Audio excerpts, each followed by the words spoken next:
that the leaders of the 5 nuclear weapon states, which also happen to be the five permanent members of the Security Council, have issued a joint statement on issues related to nuclear weapons.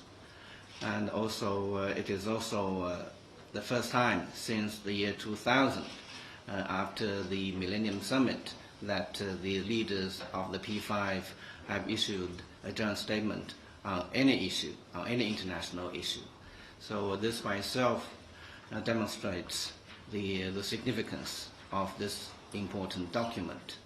And in terms of the content of this document, and from the Chinese perspective, we would like to highlight 4 points.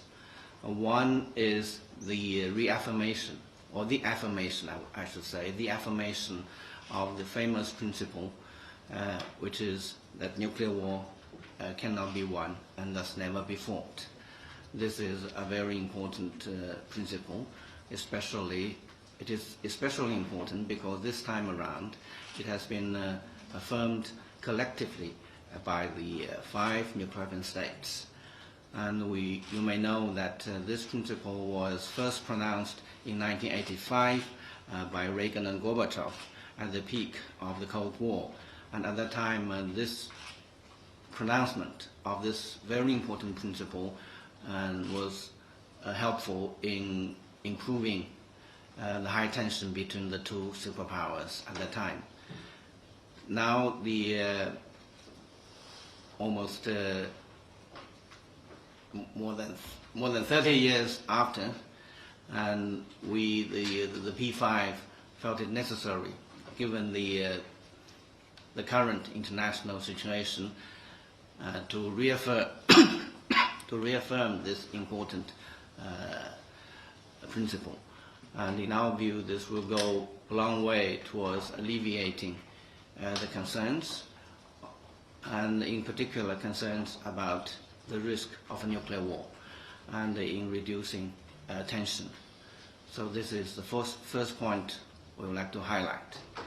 And the second point I want to highlight is that in this important document, the 5 nuclear weapon states reaffirmed their policy not to target their nuclear weapons against each other or at anybody or at any country. And this is also important in the sense that it is a confidence-building measure. Even though it is a declaratory policy, still it will have implications on the ground, and it will be conducive to reducing the risk of an accidental or unauthorized launch of a nuclear weapon. So this is also very important. And the third point I want to highlight is that the 5 leaders in the statement reiterated their commitment to preserve and comply with arms control treaties. And we all know that actually, as a basic norm of international law, the international treaties need to be abided by. This is a basic norm. But we all know that the past few years have witnessed the abrogation of a number of important arms control treaties because of the unilateral withdrawal by the United States under President Trump. And now the leaders of the 5 nuclear weapon states felt it necessary to reconfirm that they are committed to preserving and complying with the arms control treaties they have entered into. This is also an important point I want to highlight. And the fourth point is that in this document, the leaders reaffirmed their commitment to prevent armed military conflict and to avoid an arms race. I think this is self-evident that given the high tension both in Europe and to a lesser extent in this part of the world, in the Asia Pacific, I think the commitment by the 5 leaders to try their best to prevent military conflict and to avoid an arms race is a very important point against the current international background. So these are the points I wanted to highlight from the Chinese perspective. And in terms of the timing, and actually this important document was planned to issue, to coincide with the opening of the 10th Review Conference of the NPT, which is the Non-Proliferation Treaty, and which actually was scheduled to open today, the 4th of January. And that is the reason why the P5 decided to issue the joint statement last night. But unfortunately, because of the pandemic, this important meeting has been postponed. And so, again, against this background, the P5 decided that for such an important document, we don't want to see this to be shelved for another several months, because actually the timing for the postponement has not been decided. So most probably in August. So the P5 decided that we should not let this important document to sit on the shelf for another 7 or 8 months. So that is the reason why it was issued yesterday. And thirdly, I want to touch briefly on the P5 process.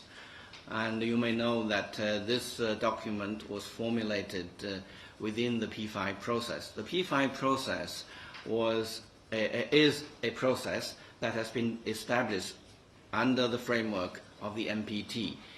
In order to coordinate among ourselves on important issues, in particular related to the nuclear issues. And for a couple of years, that process was in a stalemate, was in a state of inaction. And in 2019, when China assumed the coordinatorship of this process, we tried our best to revitalize this process. And since then, China has been advocating among the P5 that we should collectively reaffirm this important principle that a nuclear war cannot be won and should not be fought. And originally, this idea, this initiative from China met some resistance from some countries, and during that time, the Trump administration was not interested in arms control issues, so they resisted issuing such a document. But with the change of government, with President Biden in office, the U.S. changed course and decided to support this idea. And also, Russia has been quite positive from the beginning, together with China. And later on, UK and France came on board. And the fact that the P5 process can produce such a historic document testifies to the utility and importance of this process. And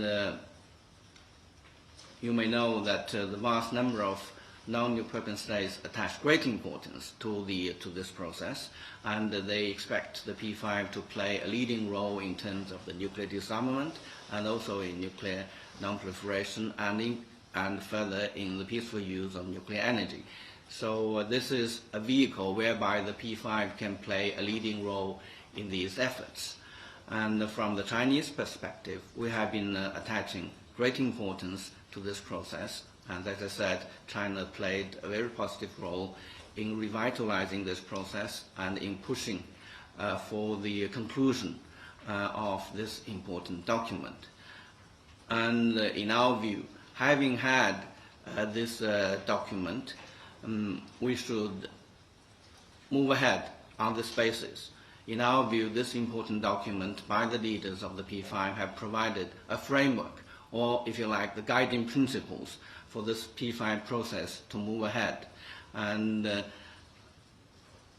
we would like to see that the P5, on the basis of this important document, to engage in more thorough discussion on issues related to strategic stability and arms control. And that is our appeal, and we will continue to push for that. And hopefully we can have positive response from other interlocutors. So these are my opening remarks as a background briefing, and I'll be happy to answer some questions. You mentioned timing. I just want to follow up on that. Obviously, you alluded to tensions in Europe, which I guess namely between Russia and Ukraine, but also here in Asia Pacific, which I think presumably along the Taiwan Strait. So how much of a meaningful impact do you think this statement will be on in terms of easing of these tensions, especially from the Chinese perspective on Taiwan? And also related to this, there has been growing concern from Washington about China's expanding nuclear capabilities. You've seen reports about from the Pentagon about China building up its arsenal, missile silos, and things like such. China obviously has denounced all of these reports, but is this joint statement is going to help ease bilateral tensions between China and the U.S. on this issue? Is China, for example, more willing to join the Biden administration's call about this bilateral strategic dialogue that would include nuclear issues? Thank you. You raised a number of questions. I hope I can respond them all. And first on the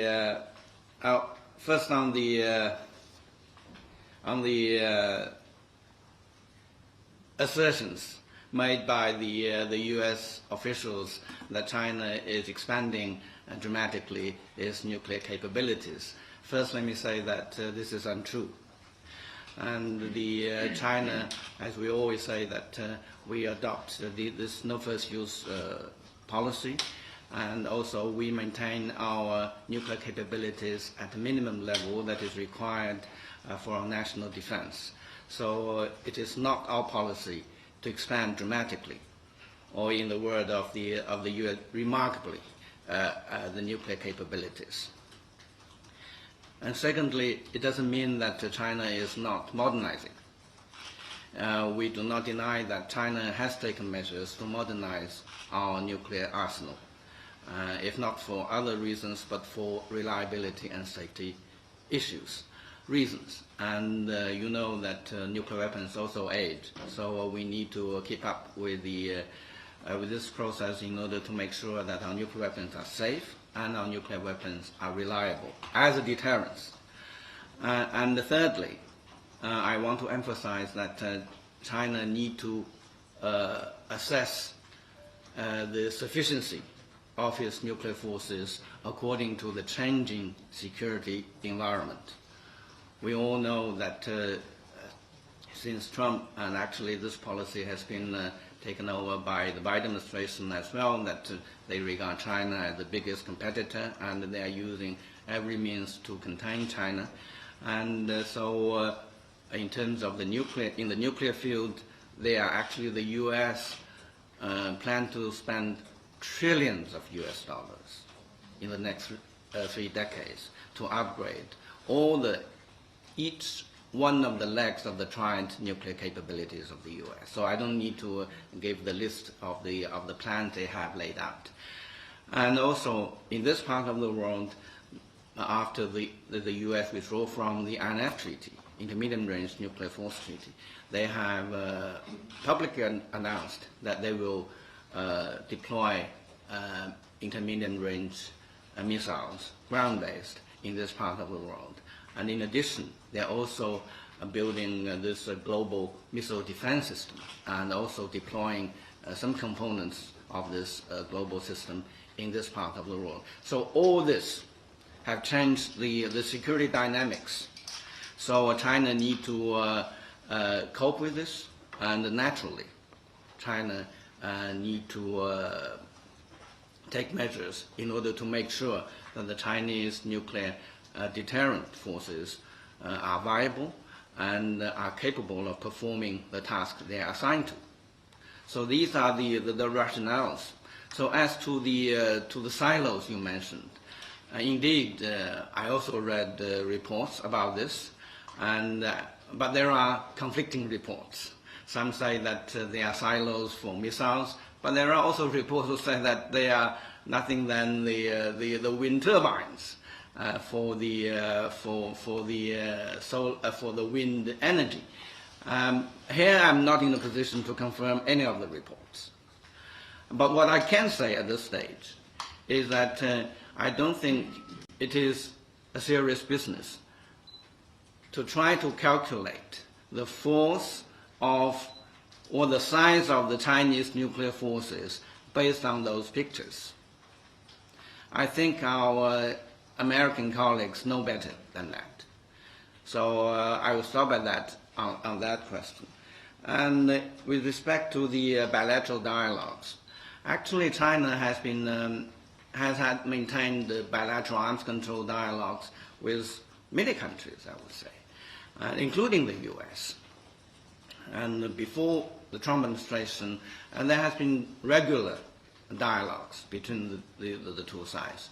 But when Trump came into power, they suspended this bilateral dialogue. Instead, they tried to push for this so-called the trilateral negotiation, which actually in this very room I have explained our position. So I don't think now the water is under the bridge, so I don't need to dwell on this proposal, which actually has been abandoned even by the Biden administration. And so in our view, China and the US being the two largest economies in the world and the two nuclear powers, we have shared responsibility, both in terms of the world, the economic prosperity and also the world peace.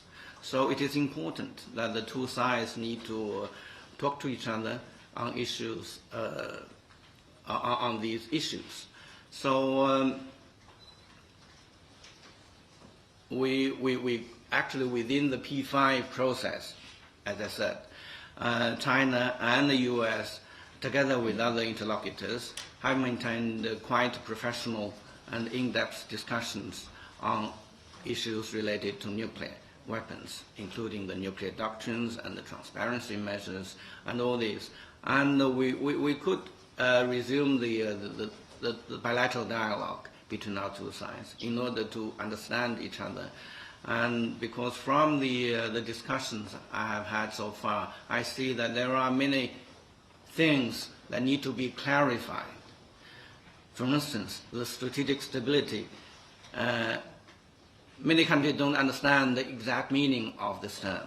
So in our view, it will be more useful to have a more professional dialogue on these important issues before elevating them to the political level. That's my personal view, but I think that can move our dialogue further. So the best way is to utilize the existing bilateral channel, which actually we had at the vice ministerial level, to discuss issues related to the arms control and strategic stability and strategic security. And with respect to Taiwan, and so as I said, we hope that this joint statement issued by the heads of state and will be conducive. Actually, as I said last night, this document explains a basic understanding of the true nature of nuclear weapons. As we always say, that nuclear weapons are the ultimate deterrence. They are not for war fighting. And I think by saying that a nuclear war cannot be won and must never be fought, actually shows that this is an understanding shared by all the P5. So it is important that we have this in mind when we talk about the tension. And this applies everywhere, I would say. And it applies in our bilateral relations with the US and with any other major powers. This is something that we hope could reduce tension and could help clarify certain misunderstandings. Thank you. Just like to, Yes. everybody can hear me, just like to follow up on something that you mentioned about the hope that the P5 process could move ahead with more sort of areas. Can you give me some examples of what types of topics that you would like to expand into, number one? And also, you were saying that you were hoping for some positive engagement with the other parties. Have they issued or have they shown any sort of initial response? What has their response been to your proposals to expand this process? And one last thing I'd like to ask is, what about the arms control negotiations, US, Russia? China has in the past been not willing to join, I would say, or reluctant to join. Is that something that you see possibly happening? Or do you still want to focus on the P5 process? First, on the P5. First, let me say that since 2019, this P5 process has been quite effective. And as I said, the fact that the P5 process can give us this joint statement by the leaders of the 5 countries testifies to the utility and importance of this process. And in the past few, actually in addition to this great achievement, there are other things that the P5 have discussed, for instance, in terms of the nuclear doctrines. I think this is quite important because people, the P5 being the 5 nuclear weapon states, need to understand each other's nuclear doctrines more clearly in order to reduce the tension and also reduce the risk of a nuclear war. And also, China has led the effort of formulating the what we call the glossary of nuclear terms. And actually, this is quite an important confidence-building measure. And as I said, before you really engage in very substantive dialogue, you need to have a common understanding of the key terms. And actually, China have led this process among the P5 for the past few years, and great results have also been produced. And also, we talk about a joint paper on the reduction of nuclear risk reduction in terms of transparency and in terms of the concrete measures to avoid the breakout of a nuclear war. So all these things have been moving on. And in our view, what is more can be done is that we could talk more directly to issues related to strategic stability, because in our view, strategic stability goes beyond nuclear.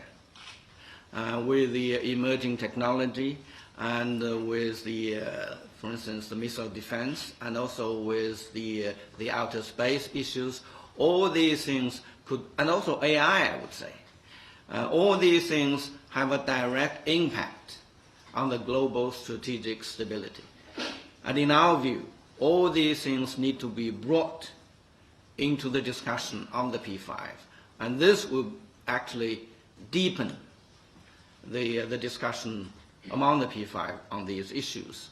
And as a matter of fact, just for your information, when we prepared our State Councilor Wang Yi's statement for the NPT review conference, we have put that idea into his statement, but unfortunately that meeting could not materialize. But this idea will continue to push. So to sum up, our idea is to expand the subject of the P5 process so that we could discuss not only the nuclear issues, but also other issues related to strategic stability, including outer space, missile defense, even AI, and other emerging technologies. So that is the short answer. And with respect to the U.S.-Russia dialogue, yes, we have noticed that the U.S. and Russia have been engaging in strategic dialogue. And first, let me say that we welcome the extension of the New START Treaty. We think that is quite an important move, and that is the move that the U.S. under President Trump resisted.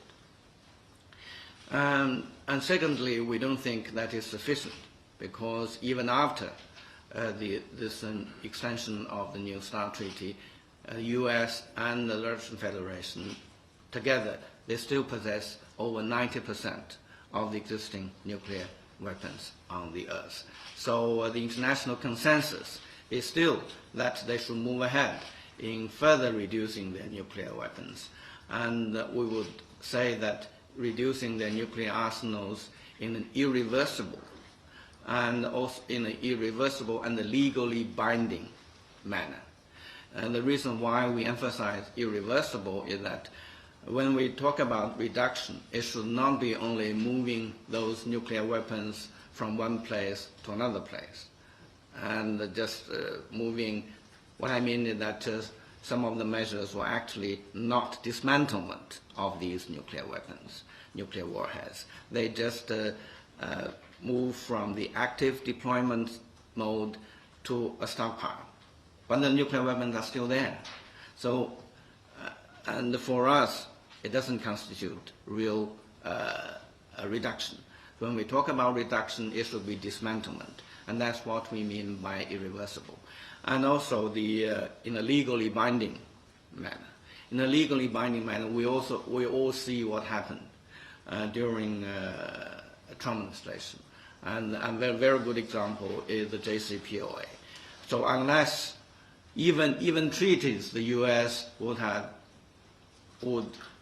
did not hesitate to withdraw.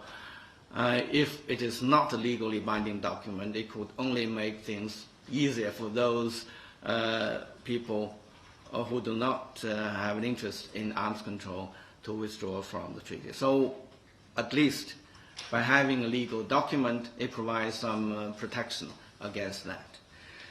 And well, China's participation, we have always said, we do not shy away from our obligations.